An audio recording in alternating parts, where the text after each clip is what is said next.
বরিশালে সকালের নাস্তার জন্য খুবই জনপ্রিয় একটি রেস্টুরেন্ট হলো সকাল সন্ধ্যা রেস্টুরেন্ট। এই প্যাকেজটির দাম 60 টাকা।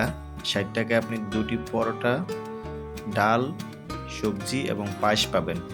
মোটামুটি ভোরবেলা থেকেই খোলা থাকে। হোটেলটি সদর রোডে অবস্থিত। একটু ডিফারেন্ট করার মতো বিষয় হলো মানে নাস্তাটা একটু ইউনিক, অন্য রেস্টুরেন্টের মতো অ্যাজ ইউজুয়াল না, একটু ব্যতিক্রম পরিবেশনা এবং রেসিপিটি একটু ভিন্ন মনে হয়েছে আমার কাছে এবং খুবই টেস্টি, খাবারটাও টেস্টি।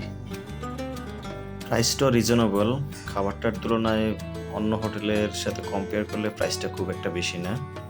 এই মানের একটা খাবার অন্য হোটেলে এর চেয়ে বেশি প্রাইস হবে। আরেকটা বিষয় লক্ষ্য করেছি, ওরা কাস্টমারকে খুব সম্মান করে। কাস্টমারকে যে আপ্যায়নটা করা দরকার ওরা টোটালি প্রফেশনাল ওয়েতে সেটা করে।